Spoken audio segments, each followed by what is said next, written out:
इन पर हमको class 12th का बायोलॉजी का इंग्लिश मीडियम का असाइनमेंट का आंसर दिख रहा है। हिंदी मीडियम वालों के लिए भी और सारे सब्जेक्ट के असाइनमेंट के आंसर आ चुके हैं। आप वीडियो का डिस्क्रिप्शन चेक कर लीजिए, सारे सब्जेक्ट के असाइनमेंट के आंसर आपको वहाँ पे मिल जाएंगे। पहला क्वेश्चन इसमें आता है, what is acid rain, right it's any 3 effects on human being. आपको आंसर लिखना है कि एसिड रेन क्या है और इसके 3 इफेक्ट आपको बताने हैं ह्यूमन बीइंग पे।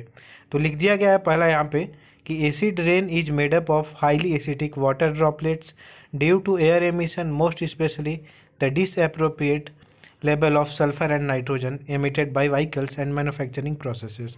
तो ऐसे आपको आंसर यहाँ पे लिखना है। इसके बाद क्या होता है इफेक्ट ऑन ह्यूमन बींग्स, इसमें लिखना है आपको, inhaling the pollutants and cause acid rain can cause serious lung disease. इसके बाद सम सीरियस हार्ट डिजीज आप यहाँ पे लिखेंगे। इसके बाद आता है acid rain can seriously effect the food chain and human crop. और देखिए आपको एक इंपॉर्टेंट अपडेट देना है कि टेलीग्राम ग्रुप बनाया गया है जिस पे आप ज्वाइन हो जाइए। वहाँ पे आपको इंपॉर्टेंट क्वेश्चन, उनके आंसर्स, प्रीवियस ईयर के question papers, toppers answer sheet, सारी चीज़ें आपके एग्जाम से रिलेटेड वहाँ पे आपको प्रिपेयर कराया जाता है। टेलीग्राम ग्रुप का लिंक वीडियो के डिस्क्रिप्शन में दे दिया गया है। इसके बाद आता है दूसरा नंबर का question, right difference between biodegradable and non biodegradable pollutants.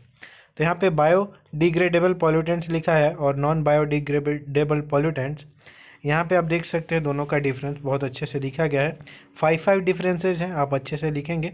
और जो भी आंसर्स में आपको डाउट होता है, जिस भी आंसर्स में आपको डाउट होता है तो आप ज़रूर यहाँ पे कमेंट करके बताइए।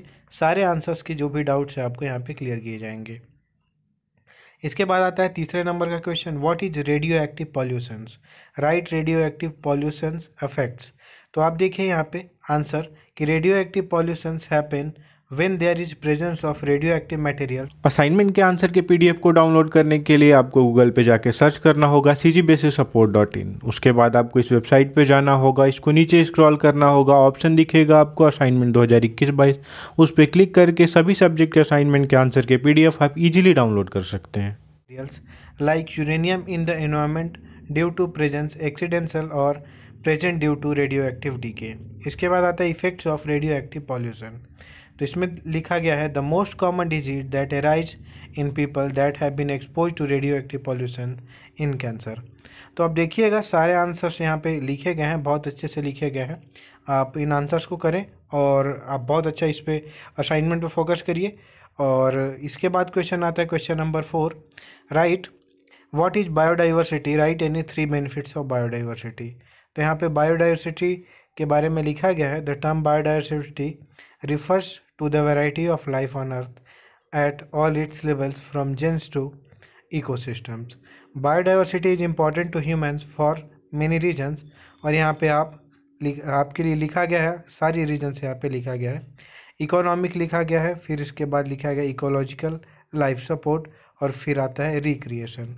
तो ऐसे हेडिंग्स करके सारी चीज़ें यहाँ पे आपको बताई गई है बहुत अच्छे से। और आप प्रिपरेशन करते रहिए, जो भी सपोर्ट की ज़रूरत हो आप कमेंट करके बताइए, सारी चीज़ें आपको यहाँ पे प्रोवाइड की जाएंगी। और देखिए 5वें नंबर का क्वेश्चन यहाँ पे आता है, discuss briefly the followings, sacred groves और बायोस्फीयर रिजर्व। तो यहाँ पे सैक्रेड ग्रोव्स के बारे में लिखा गया है, sacred groves are the tract of virgin forest that is protected traditionally by the local communities as a whole and a harbor rich in biodiversity. The area of sacred grove ranges from a few square meters to several hectares. तो ऐसे करके यहाँ पे answers आपको दिखाया गया है। Sacred groves के बारे में आप लिख लीजिए। इसके बाद आता है बायोस्फीयर रिजर्व। तो biosphere reserve are the protected area means for the conservation of plants and animals. It also restored the traditional life of the tribals living in that vicinity. They conserve the biodiversity of that area. तो यहाँ पे सारे answers आप अच्छे से लिखेंगे और जो भी इम्पोर्टेंस है इसका यहाँ पे नीचे लिखा गया है, कंजर्वेशन है, डेवलपमेंट है, रिस्टोरेशन है। तो ऐसे करके आंसर सारे ख़त्म हुए। मिलता हम अगले वीडियो में।